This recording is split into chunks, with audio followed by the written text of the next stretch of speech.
इस बार नवरात्रि में राधा जी ने 9 के 9 दिन कीर्तन करवाने का फैसला किया था।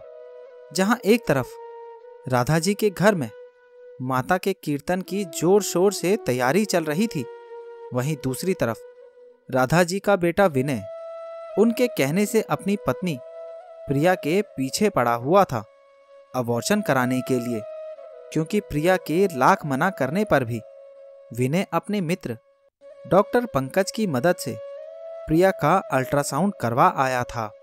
अल्ट्रासाउंड करते समय पंकज ने विनय को बताया था कि प्रिया के गर्भ में लड़की है। ये सुनकर विजय ने और राधा जी ने उसी समय प्रिया के गर्भ में पल रही बच्ची को मरवाने की सोच ली थी। प्रिया ने उन लोगों को लाख समझाया कि ये सब गैर कानूनी है। प्रिया उन लोगों के आगे रोई, गिड़गिड़ाई, पर विनय ने कह दिया कि तू क्या चाहती है, मैं यहाँ बच्चों की लाइन लगा दूं, अभी दूसरी लड़की करूं, फिर तीसरा चांस लेने में तुम ड्रामा करोगी कि मेरे शरीर में एक और बच्चा पैदा करने की जान नहीं है। अगर एक बच्चा और कर भी लिया तो 3 बच्चों का खर्च कहाँ से उठाएंगे। उन लोगों ने साफ कह दिया, दूसरी बेटी किसी कीमत पर घर में नहीं आने देंगे। प्रिया ने डॉक्टर पंकज को डांटते हुए कहा, अगर मैं आपकी पुलिस कंप्लेंट कर दूं तो आपका लाइसेंस रद्द हो सकता है। पंकज ने कहा, भाभी, मैंने तो विनय और आंटी को समझाने की बहुत कोशिश की थी, पर वो माने ही नहीं। विनय ने मुझे अपनी दोस्ती का वास्ता दिया, इसीलिए मुझे सब करना पड़ा। प्रिया को तो टेस्ट करवाने से पहले सपने में देवी माता बहुत प्रसन्न दिखी थी। फिर उसे समझ नहीं आ रहा था कि माता उसकी कैसी परीक्षा ले रही है। उसका पति, उसकी सास बच्ची को मरवाने के पीछे पड़ गए। प्रिया ने उन्हें बहुत समझाया कि आज आप एक बच्ची को मारोगे तो हमारी 7 पीढ़ियां उसकी सजा भोगेगी, पर उन्होंने तो कुछ भी ना सुनने की ठान ली थी। प्रिया ने विनय से कहा, आज आप इसीलिए बच्चे को मरवाना चाहते हो कि वो एक लड़की है। कल क्या गारंटी है कि अगली बार जो बच्चा होगा वो लड़का होगा। अगर वो भी लड़की हुई तो उसे भी मरवा देना। ऐसे कितनी बच्चियों को मरवाओगे? तुम इंसान नहीं हैवान हो। प्रिया ने गुस्से में विनय को बोला तो विनय ने कस के प्रिया के मुंह पर चांटा मार दिया।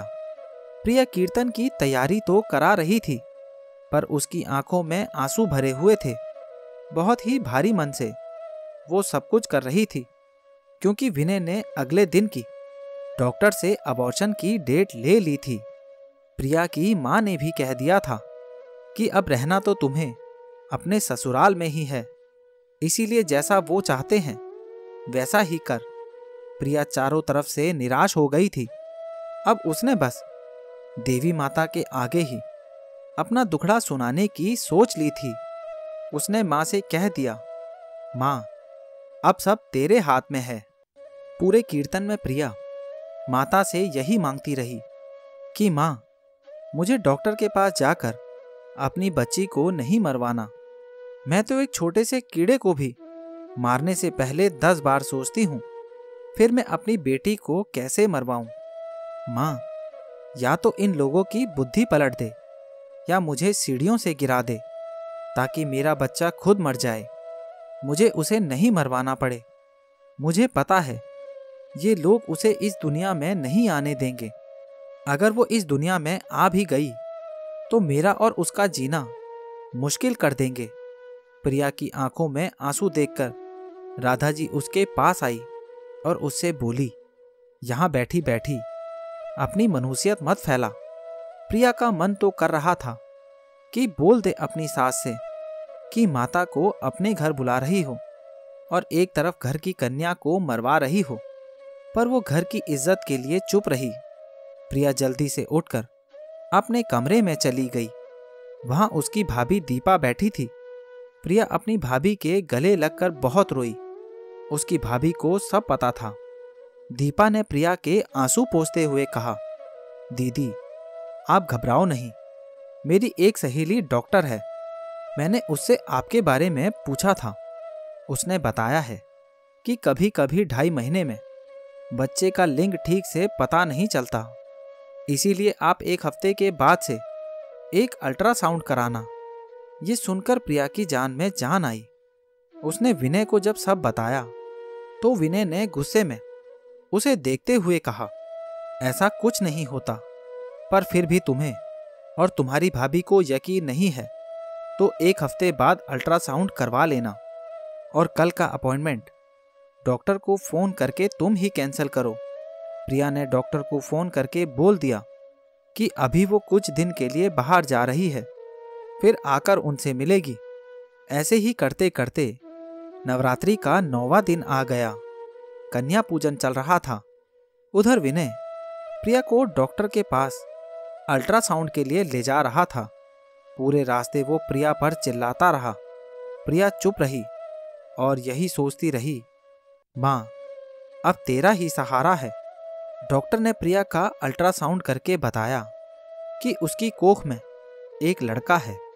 विनय को तो विश्वास ही नहीं हुआ, क्योंकि ये डॉक्टर दीपा ने बताई थी, इसीलिए उसे लगा इन दोनों ने डॉक्टर को पैसे खिला दिए हैं। लेकिन प्रिया को आज माँ की शक्ति पर पूरा विश्वास हो गया था। विनय प्रिया को हर वक्त यही कहता रहता था कि अगर लड़की हो गई तो चले जाना मेरे घर से अपनी लड़की को लेकर। प्रिया ये सुनकर रोने लगती थी। बेचारी के दिन काटने मुश्किल हो रहे थे। आखिर वो समय आ ही गया जब प्रिया ने एक लड़के को जन्म दिया। विनय और राधा जी बहुत खुश थे। खुशी तो प्रिया को भी हो रही थी। अगर उस दिन उस गलत रिपोर्ट की वजह से उसने अबॉर्शन करा लिया होता तो आज ये नन्हा मुन्ना इस दुनिया में कैसे आता। प्रिया के मन में जहां बच्चे के लिए प्यार उमड़ रहा था, वहीं विनय और अपनी सास से उसे घृणा हो रही थी। मजबूरनवश अपने दोनों बच्चों के भविष्य के लिए उसे उनके साथ रहना तो था ही, पर उसकी नज़रों से वो दोनों गिर चुके थे। तो दोस्तों, ये कहानी आपको कैसी लगी और इस कहानी के बारे में आपकी क्या राय है, नीचे कमेंट बॉक्स में ज़रूर बताना। और अगर अभी तक आपने चैनल को सब्सक्राइब नहीं किया है तो सब्सक्राइब कर लेना।